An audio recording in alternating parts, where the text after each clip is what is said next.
Доброе утро, уважаемые телезрители, телеканалы Якутия-24, НВК Саха. Вместе с вами вновь встречаем день, который наступил. И это утро сегодняшнего 21 апреля. Четверга. Мы встречаем с вами. Это мы, Катерина Винокурова и Павел Танин. И не кто-то другой здесь, конкретно мы двое всю эту неделю с вами. Сегодня в нашем эфире мы с вами поговорим о донорах, Международный день которого отмечали вчера, буквально 20 апреля. Также мы продолжаем рассказывать вам о мерах импортозамещения в условиях зарубежных санкций местными товаропроизводителями. На этот раз на эту тему мы поговорим с представителями якутской птицефабрики. Также мы покажем сюжет о строительстве в Якутске любительской яхты с названием «Оптимист», которую хотят спустить на воду в День защиты детей, то есть буквально уже через 1,5 месяца. Из рубрики «Моя профессия» узнаем, кто же такой бренд-шеф. Так что оставайтесь с нами, и много всего интересного в течение этого часа мы обязательно расскажем и покажем. Ну а прежде чем начнем, конечно же, самое главное качество – погода. Правильно. Погода за окном, на дворе, на календаре. И в нашей жизни. Итак, сегодня в центральных районах в 6 часов утра температура воздуха составила -5, -17 градусов. В заречной группе от 2 до 15 градусов мороза. В южных до -10, в Вилюйской группе 6-11 градусов мороза, в Нижнеленских до -6. В западных -7-9, в Колымендигирской группе -1 градус зафиксирован в Черском и -17 в Чакурдахе. В Янских, в Батагае -4, в Депутатском -19, на северо-западе 11-17 градусов мороза. В 6 часов утра температура воздуха в Якутске составила 6 градусов со знаком минус. Атмосферное давление 744 миллиметра ртутного столба. Ветер юго-западный 1 метр в секунду. Сегодня днем ожидается ветер южный 1-2 метра в секунду. Температура воздуха днем составит -2-0 градусов. Не знаю, я уже считаю, что лето пришло.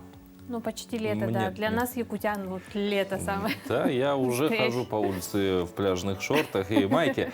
Тем не менее, да, погода радует действительно, и мы готовы уже начать рассказывать о многом интересном в рамках нашего эфира. Но прежде чем начнем, хотелось бы сегодня для вас сделать такой сюрприз приятный и провести розыгрыш среди наших зрителей, а точнее подписчиков нашего телеграм-канала «Утро Якутии». Но прежде чем мы начнем, у вас еще сейчас шанс открыть Телеграм, в поисковой строке забить «Утро Якутии» слитно и подписаться на наш канал, чтобы стать участником этого розыгрыша, потому что разыгрывать мы будем замечательные билеты. Да, пригласительные на 2 персоны, да, на представление.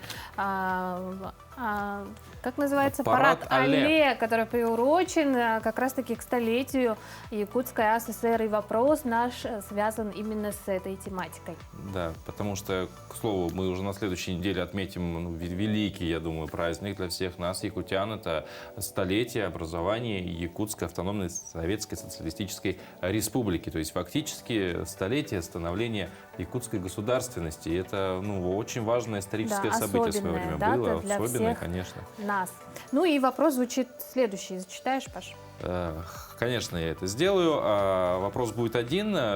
Сразу скажем, что как только мы в нашем телеграме увидим правильный ответ, мы сразу билетик отдадим. Да. Да. Итак, вопрос достаточно сложный. Он относит нас на 111 даже лет назад.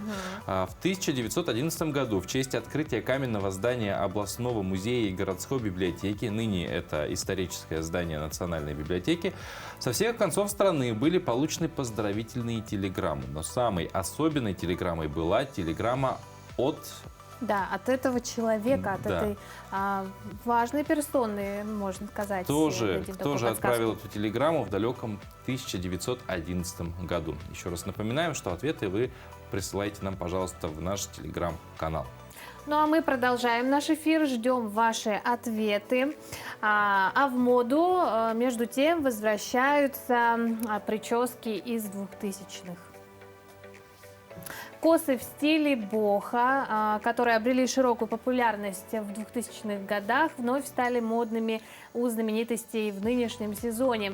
Так голливудские звезды принялись массово появляться на публике с косами на прямой пробор, которым свойственна нарочитая небрежность. Подобная прическа, как правило, отличается мягким плетением и выпущенными у лица прядями. Среди именитых личностей, поддержавших данный тренд, оказалась жена Джастина Бибера Хейли, которая посетила 64-ю церемонию вручения музыкальной премии Грэмми. Помимо нее супермодель Рози Хантингтон Уайтли снялась с такой прической в рекламе собственного бренда косметики Rose Inc.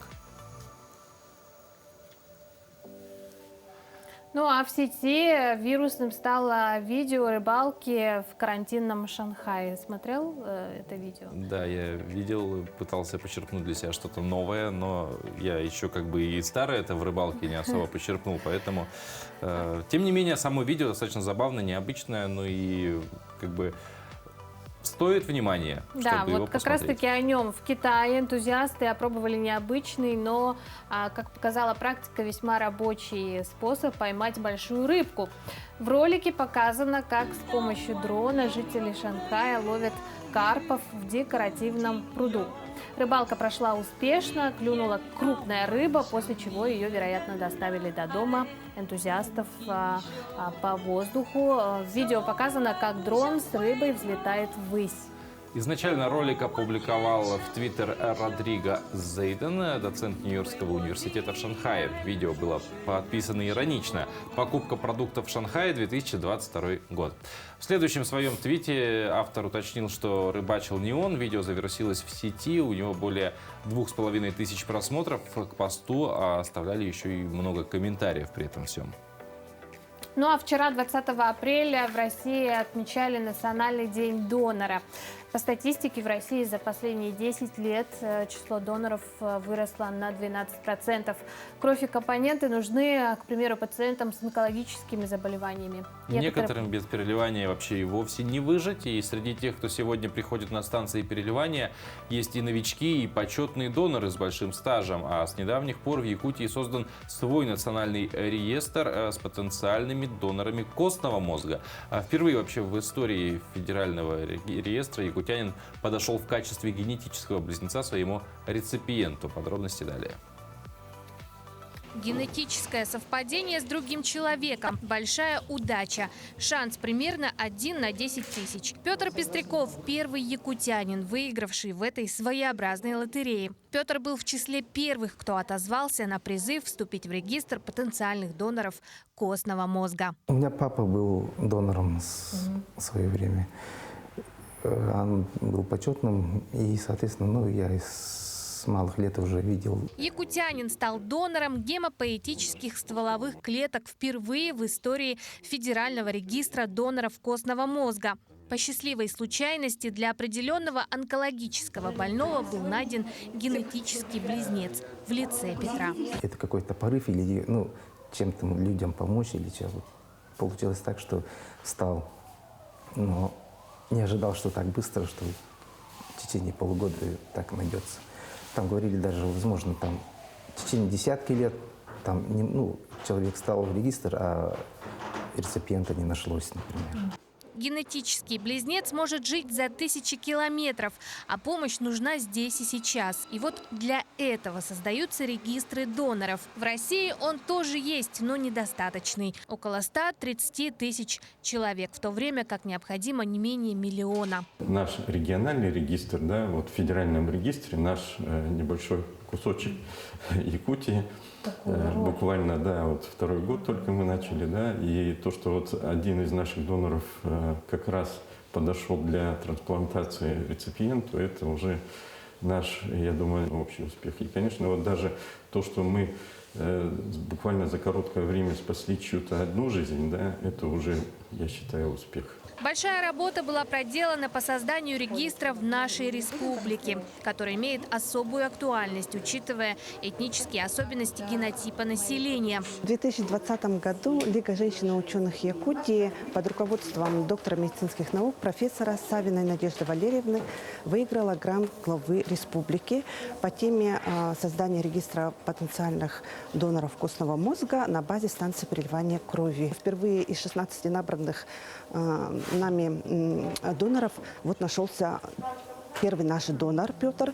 Это очень высокий показатель встречаемости идентичного генотипа по HLA-антигену среди населения нашей республики. На сегодня в Национальном регистре насчитывается 117 потенциальных доноров костного мозга. Эксперты говорят, что россияне практически ничего о нем не знают. Так, только каждый четвертый хотя бы что-то слышал о донорстве костного мозга.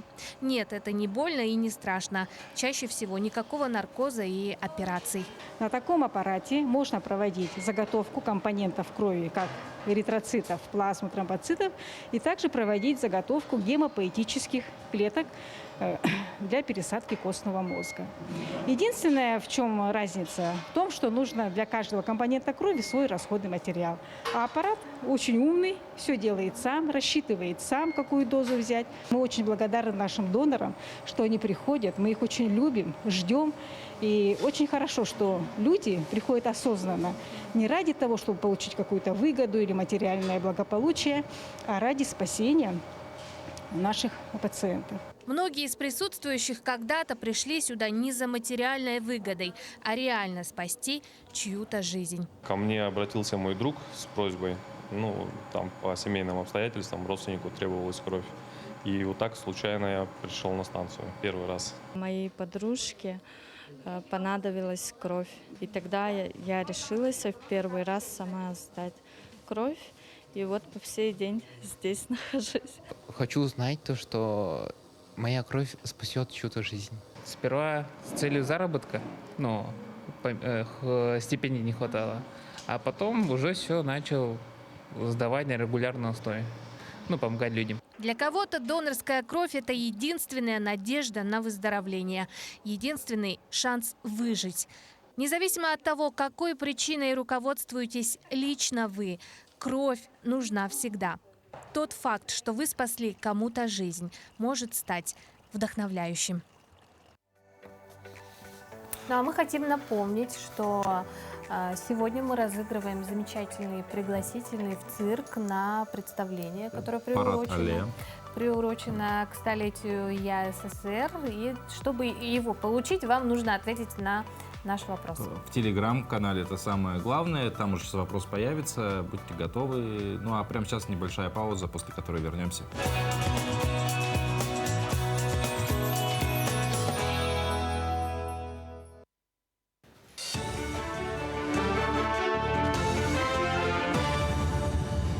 Доброе утро, Якутия! В студии Кристина Якупова. В России начался пожароопасный сезон. В 58 регионах уже бушует природная стихия. Особый противопожарный режим действует в 14 регионах. Ведется активная профилактическая работа. Особую опасность представляют участки, заросшие травой. В отношении таких собственников предусмотрены меры административного воздействия. По словам инспекторов МЧС России, уже скоро при повышении температур будут вводиться особые противопожарные режимы. При нем устанавливается полный запрет на разведение огня. В закон об ископаемых остатках мамонтовой фауны вносятся изменения. В ходе 36-го внеочередного парламентского заседания Государственного собрания Илтумен народные депутаты в окончательном чтении приняли поправки. Законопроект привели в соответствие с федеральным законодательством в части уточнений положений об особой научной или культурной ценности. Также изменили механизмы выкупа и экспорта бивней и других частей найденных мамонтов. На территории Якутии работают 543 лицензиата, которые попутно проводят сбор мамонтовой фауны. В год они собирают порядка 150-160 тонн, что относится к немалым объемам. Преимущественно этим видом работ, конечно, занимаются наши сограждане. Это жители Арктики Республики Саха-Якутия. И последние годы, конечно, встала проблема по реализации данных бивней, которые они собрали. Мы с народным депутатом Владимиром Михайловичем Прокопьевым внесли механизм, упрощающий эту процедуру. Уполномоченным органом у нас является государственное бюджетное учреждение Академии наук. И гражданин, лицензиат на попутный сбор, заявляется с письменным обращением о выкупе либо об отказе на выкуп собранного материала. Если последует письменный отказ, то лицензиат имеет право реализовать без дополнительных разрешительных документов. Торжественная церемония установки первой сваи будущей школы на 150 учебных мест состоялась в селе Тумул Намского района. Строительство объекта будет вестись по инвестиционной программе республики. Для жителей села начало строительства новой школы – долгожданное и радостное событие. В настоящее время школа располагается в ветхом здании и рассчитана на 120 мест. Согласно плану, в новом здании школы для учащихся будут созданы все условия. Будут оборудованы современные учебные кабинеты, компьютерный класс, актовый зал, библиотека, столовая и пищеблок. Самое масштабное мероприятие Дня Победы – шествие бессмертного полка снова пройдет в традиционном формате после двухлетнего перерыва, связанного с противоэпидемическими ограничениями. Кроме того, все желающие могут разместить портрет своего участника Великой Отечественной войны на онлайн-площадке сайта polk.rf.ru. Шествие пройдет 9 мая. Сбор участников начнется в Якутске в 10 часов. Колонны будут строиться, начиная с улицы Хабарова по улице Ярославского.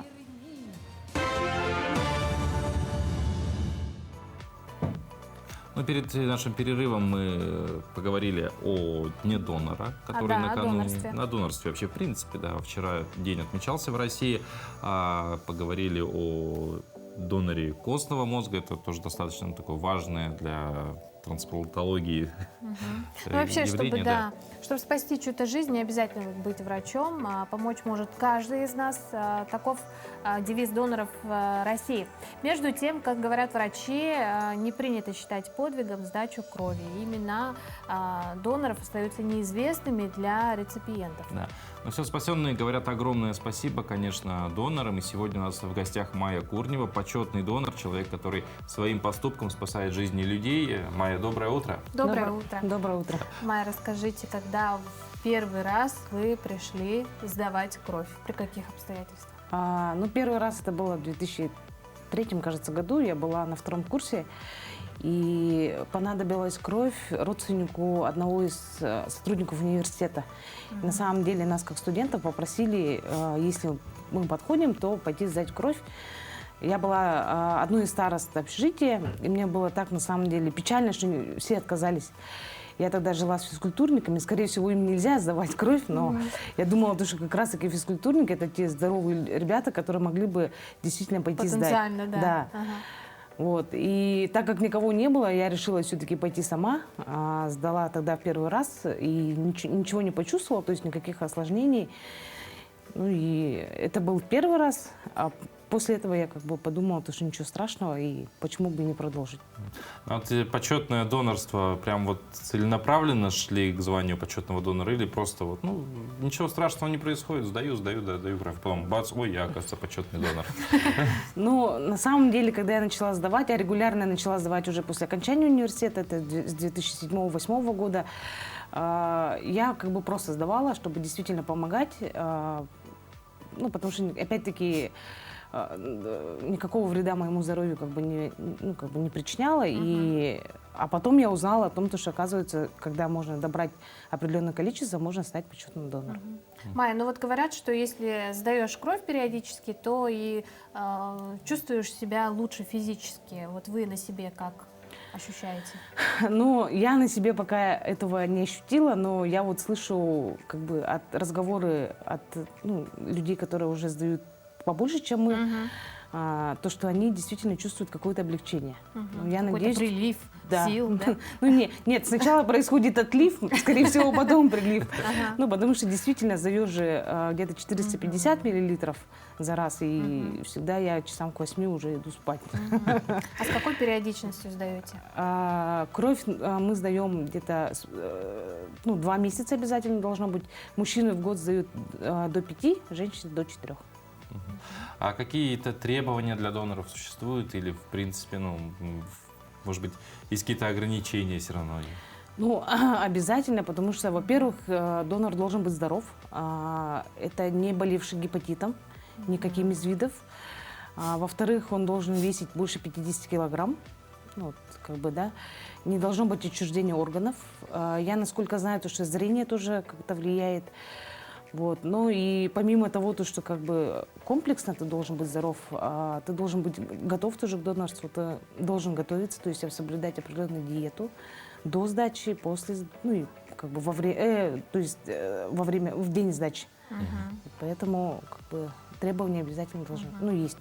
Вы являетесь почетным донором. Мы знаем, что чтобы стать почетным донором, нужно сдать кровь 40 раз, да? Ага, вот что дает, помимо всего прочего, вот это звание для вас лично? Я вот на самом деле знала, ну, знаю о том, что вот существуют единовременные выплаты, ежедневные, вот именно когда ты сдаешь в день, там вместо обеда оплачивается, когда ты безвозмездный донор. Почетными донорами, кстати, становятся только люди, которые сдают безвозмездно 40 раз, от 40 раз. Вот. Существует единовременный, ну, как бы один раз в год, это около 15 тысяч. А я вот сейчас готовилась к эфиру и начала читать, на самом деле, что дает. Ну, по России это дает без очереди, можно обратиться в медучреждение. О том, что даются, ну, как бы, путевки в курорты, только... Санатории и так да, далее. только я тоже не поняла, где их брать. Но, опять-таки, это, оказывается, зависит от региона. Например, в Москве, оказывается, можно сделать с 50% скидкой зубы. Только если есть прописка. В Питере приравниваются, почетные доноры приравниваются к ветеранам труда. В нашей республике я знаю, что ребята с молодежного правительства пытаются сделать именно почетный, ну, как бы почетный знак донора республики. Но, насколько я знаю, пока это еще не удалось. Майя, ну спасибо большое, что пришли в нашу студию. С прошедшим праздником вас поздравляем. Ну, наверное, от многих людей, кому, возможно, ваша кровь досталась и спасла жизнь, мы передадим слова благодарности. Ну и отличный пример, которому стоит следовать. Да, все, что я могу сказать. Спасибо, Майя. Спасибо. Продолжайте и хорошего вам дня. Спасибо.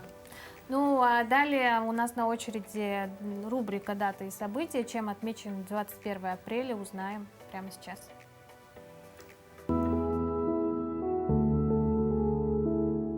21 апреля – День местного самоуправления в России, День главного бухгалтера в стране и Международный день секретаря. Кроме того, сегодня Всемирный день творчества и инновационной деятельности. Это праздник ООН. Сегодня также день рождения королевы Елизаветы II. Она появилась на свет в 1926 году. Дату празднуют дважды в год, не только 21 апреля, но и в одну из суббот июня. Елизавета – старейший монарх в истории своей страны по возрасту и рекордсмен по времени нахождения на британском престоле. Сегодня день основания Рима. Согласно преданию, Вечный город был основан Ромулом 21 апреля 753 года до нашей эры. По народному календарю, если сегодня погода с ясным солнцем и светлым днем, то лето будет хорошим, а вот туман и пасмурное небо предзнаменуют плохое лето. 21 апреля 1932 года – день создания морских сил Дальнего Востока. 21 апреля 1954 года СССР вступил в ЮНЕСКО – Организацию Объединенных Наций по вопросам образования, науки и культуры. В 1972 году в этот день аппарат американского космического корабля «Аполлон-16» совершил посадку на поверхность Луны.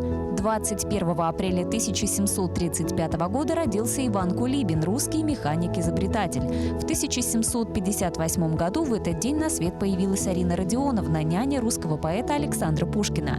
21 апреля 1816 года родилась Шарлотта Бронте, английская поэтесса и романистка. В 1864 году в этот день на свет появился Макс Вебер, немецкий социолог, историк и экономист. 21 апреля 1955 года родился Крис Кельми, советский и российский рок- и поп-музыкант, композитор.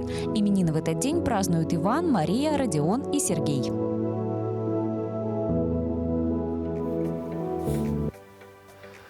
Ну, а мы, во-первых, поздравляем всех именинников. Во-вторых, возвращаемся к нашему сегодняшнему розыгрышу. Я напоминаю, что мы разыгрывали вот такой пригласительный билет в бриллиантовый цирк на представление «Парад Алле», посвященный столетию якутской автономной Советской Социалистической Республики. Не люблю говорить я очень сильно полностью это название, расшифровку. Да, я заметила. Вот, вопрос был следующий. В 1911 году в честь открытия каменного здания областного музея и городской библиотеки со всех концов страны были получены поздравительные телеграммы, но самой особенной стала телеграмма от кого-то. И у нас есть правильный ответ, причем пока это вообще единственный ответ, но он уже правильный. Это император Николай. Ну, по идее, Николай II, но понятно, что 1911 год Николай II император был тогда. Поэтому ответила нам Сарглана Едреева. Мы обязательно с вами свяжемся, попытаемся. Мы еще не сильно разобрались в телеграмме, но мы это сделаем. И этот билет вы обязательно получите. Но при этом всем... У нас есть второй билет. Фокус, ну, цирк же, фокус, оп, и второй билет появляется в нашей студии. Который мы тоже очень рады разыграть сегодня, и для этого вам нужно ответить уже на другой вопрос. Да, он может быть чуть полегче, а может быть он, наоборот, посложнее вам покажется. В Телеграме он тоже появится. О, да, в Телеграме. Звучит следующим образом. Какая улица в городе Якутске пересекает улицу Чернышевского 2 раза?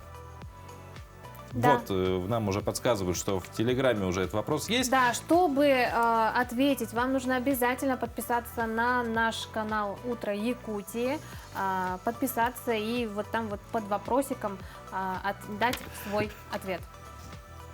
Ну а сегодня, помимо всех прочих знаменательных дат, отмечается Всемирный день творчества и инновационной деятельности. Героев нашего следующего сюжета как раз можно смело назвать людьми творческими и инноваторами. Да, члены яхт-клуба 15-летний капитан Якутский строят самые настоящие яхты, а летом спускают их на Белом озере и ловят попутный ветер. В мастерской, где сейчас кипит работа, побывала наша съемочная группа. Полоску саму не задевай. Чисто по ней идешь просто, да? Понял? Руководитель клуба Сергей Помогаев показывает и терпеливо объясняет ребятам, как правильно шлифовать лодку. Его когда-то детское увлечение парусным спортом теперь превратилось в дело в жизни. В созданном несколько лет назад яхт-клубе сегодня увлеченно занимаются десятки мальчишек и девчонок. Изначально была задача развития парусного спорта. А потом понемножку как бы это все само подталкивает тебя, показывает, что и надо и весельный спорт развивать, и в дальнейшем планируем и водно-моторный спорт развить. И чтобы дети занимались чем-то полезным, наверное. Это не только вот они на воде чем-то научатся, да, там, под парусами или гребсти, ну и в кружке научатся что-то своими руками строить. В судостроительном деле важны любые мелочи. Если ошибешься с расчетами, яхта не поплывет. Лучшие помощники здесь – усидчивость и терпение. Шлифуем лодку, чтобы она хорошо плавала, была устойчивая и на воде хорошо стояла. Артема Рубана сюда привела мама. Теперь мальчишка с удовольствием мастерит со всеми и ждет не дождется спуска яхты на воду. Мне нравится сделать что-то, что может плавать. Еще летом мы сможем поплавать на этих лодках. В этом неприспособленном помещении ребята занимаются 3 раза в неделю. Здесь не только негде развернуться, но и хранить громоздкие самодельные яхты. Чтобы больше ходило детей-курсантов, допустим, ну, помещение нам больше. То есть, чем оно меньше, тем и меньше позволить себе можно детей сюда завести. Как бы. Вот. И можно было, если большое помещение, допустим, было бы, можно было бы разграничить и там уже непосредственно только моделями заниматься маленькими, вот, которые они строят. И сейчас вот на данный момент им очень неудобно немножко строить. Помимо проблем с тесным помещением, ребятам сейчас не хватает средств на постройку новой яхты под многообещающим названием «Оптимист». Благодаря участию в краудфандинговом проекте удалось собрать чуть более половины необходимой суммы. Мы должны закупиться материалом. Это в основном фанера, веревочки, блоки, там, окраски вот эти с лаками, парус еще, как бы, да, и начнем строить. Чем быстрее соберем, тем больше шансов, что мы к 1 июня все это построим. Только с помощью родителей и участвуя в грантовых проектах за пару лет удалось построить 10 яхт и провести несколько парусных регат. Сейчас флот клуба составляет 13 яхт, а хотят и планируют нарастить его еще до 20. Но и этого мало для того, чтобы каждый желающий заниматься парусным спортом имел для этого возможность. А сарафанное радио работает, и новые ребята все идут. Готово? Да, все готово. Отлично. Сразу освоить. Все не сразу осваивают, правильно? Главное было желание. Лиза Маркова сегодня впервые со своей мамой пришла в клуб, и несмотря на то, что здесь занимаются в основном мальчишки, не побоялась и сразу влилась в коллектив. Ну, это, конечно же, развитие, разностороннее развитие. Надо всем успеть попробовать, чтобы потом, когда вырастешь, знать, чем заниматься. Несмотря на имеющиеся трудности, ребята надежды не теряют. На то они и оптимисты. Верят, что найдутся неравнодушные люди, которые помогут воплотить их мечты в реальность. И чтобы для развития парусного спорта Якутии дул только попутный ветер. Туяра Филиппова, Артем Алексеев, Якутск. Ну а мы еще раз напомним, что все ответы на вопросы, розыгрыша вот этого замечательного пригласительного билета в цирк мы ждем конкретно в Телеграме. Его найти очень просто. Заходите в Телеграм, в строке поиска пишите «Утро Якутии» слитно русскими буквами, и все у вас получится. И помимо этого у нас есть номер телефона, на который можно всегда прислать какие-то поздравления, в конце концов, кого-то с приятным праздником поздравить, пожелать доброго утра. Номер 8 914 273 4488. И вот одно поздравление пришло нам, и я спешу его зачитать. Доброе утро. Поздравьте, пожалуйста, самого лучшего сына Дичковского Ивана Васильевича с днем рождения. Желаем исполнения всех желаний, семейного счастья. Мы тебя очень сильно любим. Семья Анастатовых. Мы к поздравлениям присоединяемся, конечно же, с днем рождения. Поздравляем. И пусть этот день сегодня будет максимально яркий и максимально радостный. И пусть тепло окружающих согревает в этот ветреный весенний день. И обязательно все будет хорошо. Ну, а каждую неделю мы знакомимся с самыми разными профессиями. На этот раз очередь дошла до профессии бренд-шефа. О человеке, который контролирует абсолютно все в ресторанах и кафе. Чем же он еще занимается, узнаем в моей профессии. Здравствуйте, меня зовут Николас, я являюсь бренд-шефом Travelers Coffee. Приглашен в новую компанию именно Travelers Coffee, которая находится в Якутске. И будем возобновлять новые новшества, новые меню, внедрять новые блюда, новые качества. Я работаю в своей сфере, в своей профессии ровно 25 лет. Недавно мне исполнилось 45 лет, я начал эту профессию с 20 лет, и мне она очень нравилась. Я любил готовить с детства. И очень рад тому, что я добился всего. Что такое кухня, что такое общепит? Кухня – это очень сложная работа, и здесь нельзя, как говорится, в чем-то ошибаться. Но бывают ошибки в любой ситуации, в любой работе, но ошибок не должно быть никогда. И в этом является работа бренд-шефа. Он старается не допускать ошибок, и чтобы гость получал вкусные авторские блюда. Бренд-шеф, он анализирует все исходящие моменты кухни, заведения и также занимается порядком, качеством всего продукта. Бренд-шеф – это тот человек, который отслеживает работу своих шеф-поваров, сетевых кофейн. Он внедряет новые меню, сезонное меню и также проверяет, контролирует все процессы работы шеф-поваров, как шеф-повара внедряют работу и обучают своих поваров именно на своих позициях. Вот это работа бренд-шефа. Это сетевые бренды, которые занимаются всем обширными заведениями. Ну, как я могу еще раз сказать, бренд – это лицо заведения, и от него много чего зависит. Бренд – это тот человек, который занимается всем структурой подач, блюд и атмосферы. Он делает жизнь в ресторане более красочной и атмосферной. Ну и что ж, мы спешим обрадовать тех, кто обрадуется. Мы получили правильный ответ на второй вопрос, который сегодня задавали в рамках нашего розыгрыша. Какая же улица в Якутске пересекает улицу Чернышевского 2 раза? И первый правильный ответ прислала Мария Анисимова. Называется эта улица Крупской. Действительно, 2 раза она пересекает. 1 раз параллельно с Кулаковского на перекрестке рядышком, а 2-й раз, если не ошибаюсь, у кольца на повороте на автодорожное. Да, как-то она так криво идет, она и так непонятно. очень далеко. Фактически она очерчивает весь район Залога. Вот так. эта улица. Вот такой вот интересный факт для кого-то, да? Вот такой билет, собственно, за правильный ответ получаете. Мы с вами тоже свяжемся. Вот, дорогие друзья, вот все, на этом наш розыгрыш закончился. Но не эфир. Но не эфир. Да, мы продолжаем. Между тем, пасхальная неделя вовсю идет, и сегодня православные отмечают Чистый четверг. В Великий четверг перед Пасхой буквально выносили ссор из избы, избавляясь от всего старого. Также в этот день на Руси заканчивали красить яйца и печь куличи. Кстати, о яйцах. В якутской птицефабрике архиепископ Якутский Ленский Роман провел обряд благословения работников на плодотворный труд. Ведь ежегодно якутская птицефабрика выпускает несколько сотен яиц именно к этому замечательному празднику.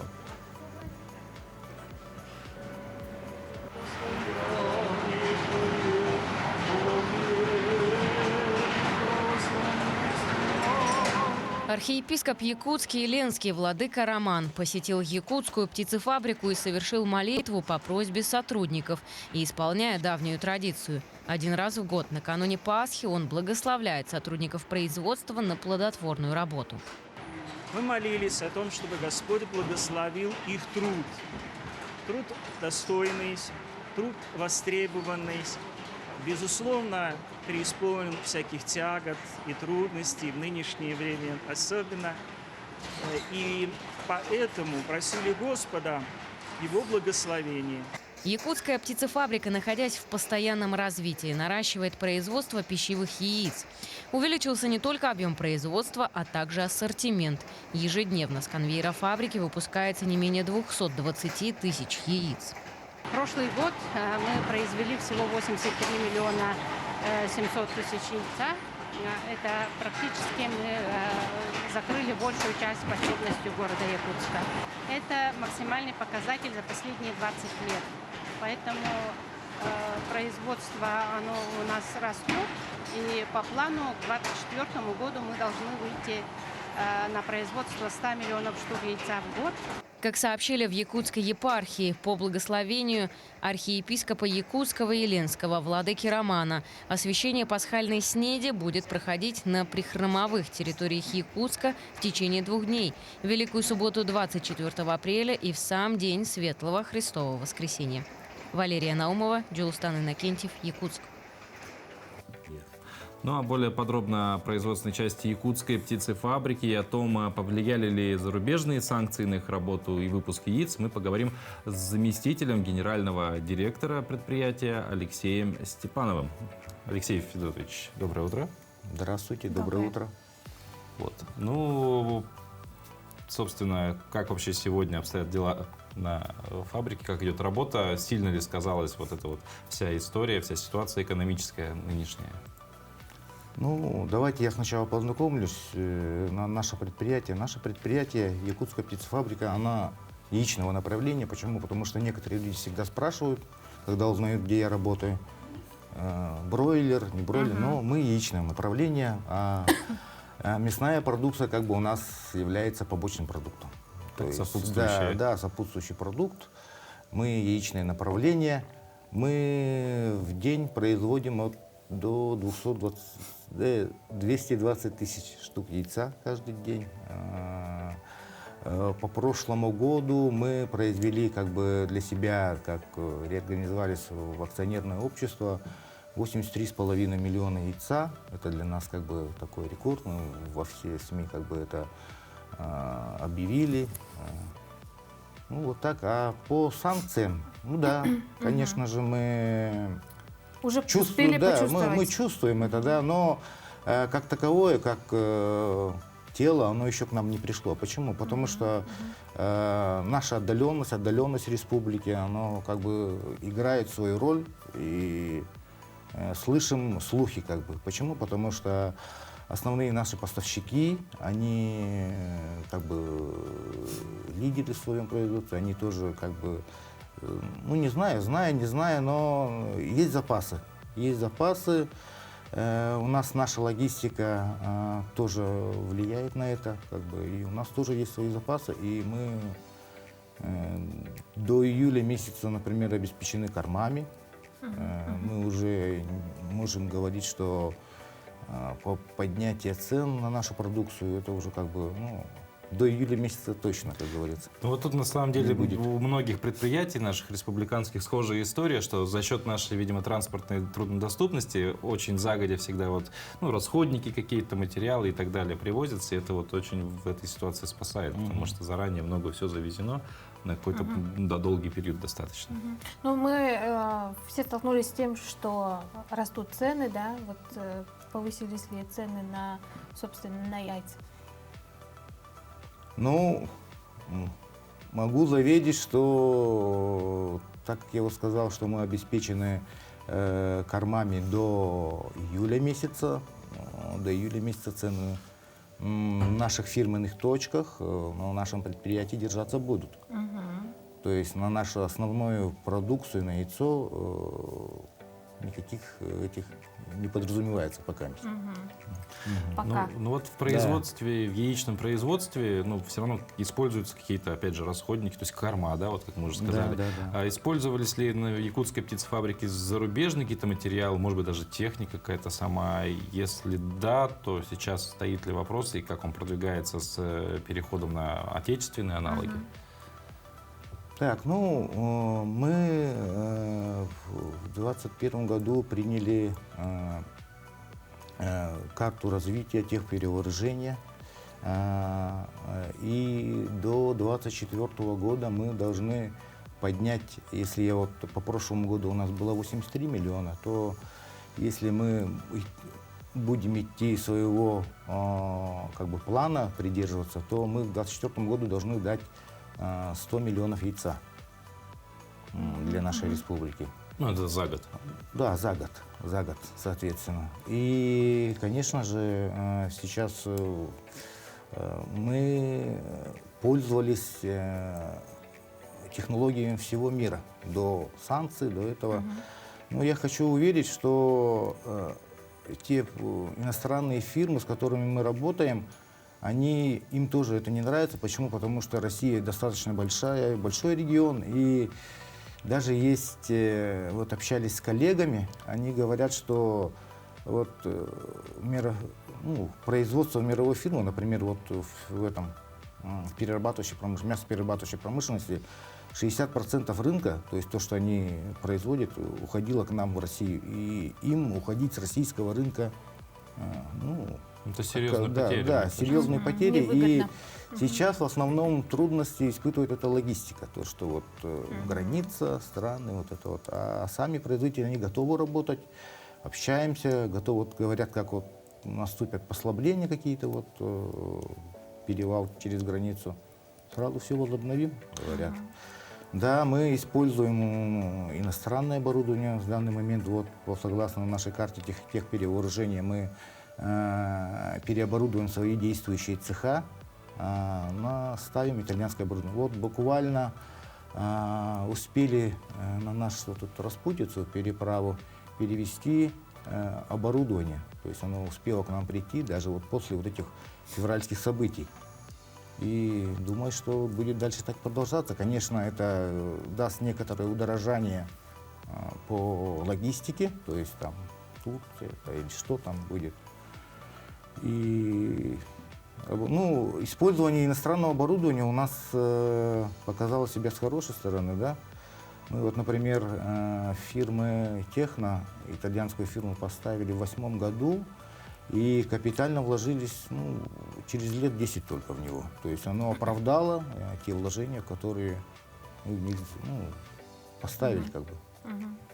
Алексей, а вот опять-таки вот из-за введенных санкций возросло ли число потребителей и покупателей? Мы все слышали про ажиотаж с сахаром тем же, да? Мы его не чувствуем. Почему? Потому что мы не обеспечиваем своей продукцией потребность республики и города Якутска. Вот как я говорил ранее, если мы придерживаемся своего плана и к 2024 году дадим 100 миллионов яйца, то мы только закроем потребность города, а республику на 65% всего. Так что у нас таких проблем нету. Но, конечно, мы знаем, что идут спрос на наши новогодние праздники. Вот сейчас вот Пасха. Так что у нас с этим пока проблем нет. То есть все люди, жители города Якутской Республики знают, что наше яйцо, оно свежее, и оно свежее только у нас. Спасибо, Алексей. Да. Желаем успехов в работе, с перевооружением в том числе. Ну а прямо сейчас мы прервемся на короткую паузу, после которой продолжим.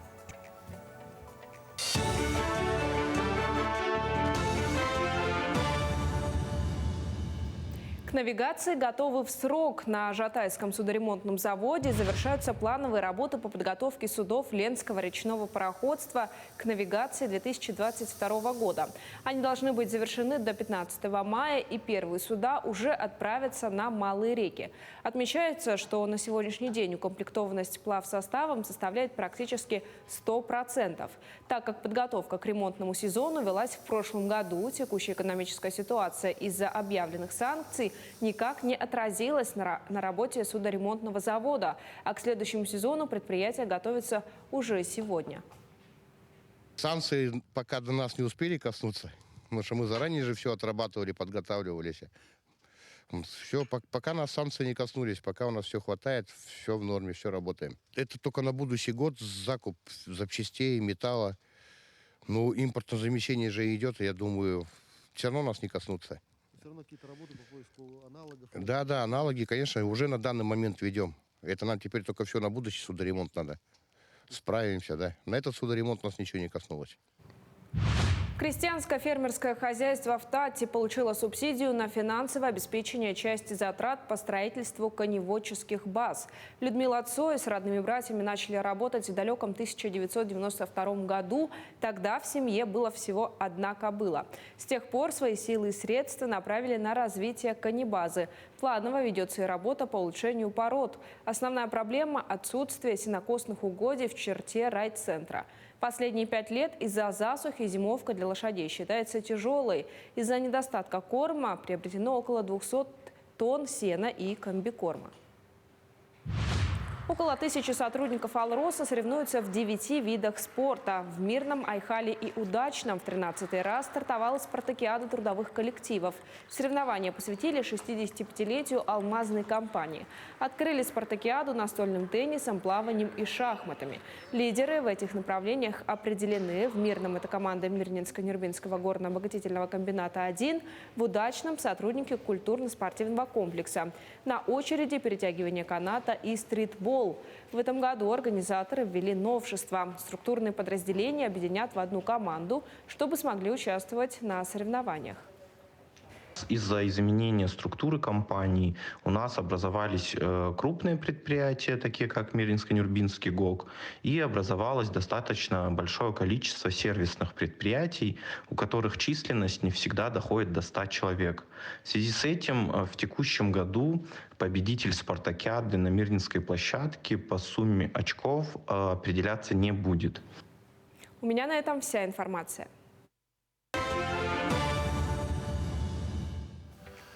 Ну а сегодня четверг. Четверг, как правило, день кинопремьер. И прямо сейчас предлагаем вам, дорогие друзья, узнать, какие же кинокартины можно будет увидеть на больших экранах уже в эти выходные.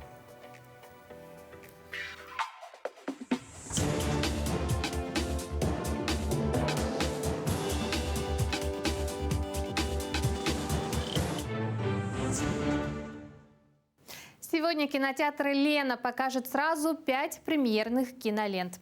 В основе картины «Первый Оскар» режиссера Сергея Макритского легла реальная история съемок 1941 года уникального документального фильма «Разгром немецких войск под Москвой». Кинофильм, материал для которого снимали с риском для жизни на передовой, военные кинооператоры, был удостоен первой в истории «Оскара» награды за лучший документальный фильм. Это также был первый в истории «Оскар» наших кинематографистов. Эту историю мало кто знает. Школьные учебники обошли ее стороной. По сюжету в 1941 году студенты-операторы Лев Альперин и Иван Майский принимают судьбоносное решение отказаться от эвакуации и пойти на фронт, чтобы запечатлеть битву за Москву. Съемки документального фильма – это всегда непросто. Сейчас, во время войны, это еще и крайне опасно. Благодаря военным операторам Мы можем узнать правду собственными глазами. В широкий прокат выходит картина «Братцы-кролики. Пасхальный переполох». Мультфильм рассказывает о приключениях кролика Макса, который попал в компанию талантливых и ловких зайцев. Они стражи праздника Пасхи, и именно они отвечают за то, чтобы все пасхальные яйца были надежно спрятаны. Неожиданно для самого себя Макс оказался по уши в приключениях. Теперь он должен возглавить важнейшую миссию по спасению долгожданного праздника. Возможно, лису и кролику придется объединиться, чтобы спасти Пасху. Вместе. Вместе. Так бы тебя и расцеловала. Братцы-кролики. Пасхальный переполох. А любителей фэнтези кинотеатр «Лена» приглашает на премьеру ленты «Отчаянные мстители». Каждому из 4 артистов маленького бродячего цирка достался от природы особый дар. Суперспособность, которая является их силой и проклятием одновременно. Когда в их жизни врывается война, этой 4 приходится искать новое место для выступлений. Они пока не знают, что кое-кто уже имеет виды на них и их суперспособности, чтобы осуществить свой план и изменить судьбу всего мира. Особенная девочка.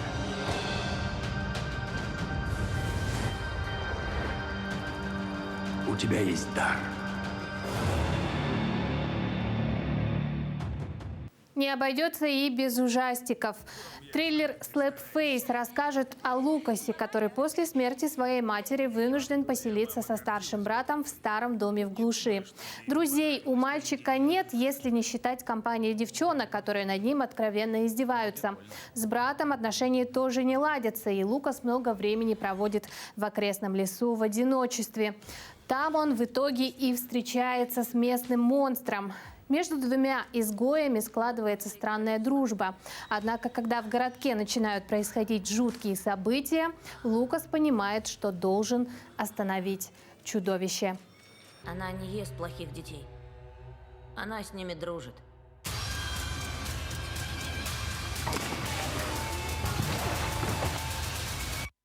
Слэпфейс. В канун празднования столетия образования ЕССР состоится премьера комедийного фильма «Бюгün Былыр». Сегодня прошлое. По сценарию фильма главным героем выступает Вася. Обычный парень грезит мечтами и работает охранником в музее. Но судьба уже приготовила ему самое захватывающее и безумное приключение в его жизни.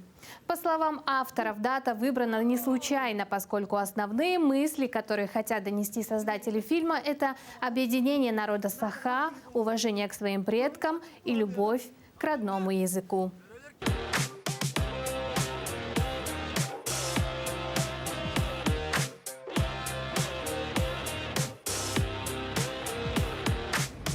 На этом у меня все. Желаю вам отличного настроения и приятного похода в кино.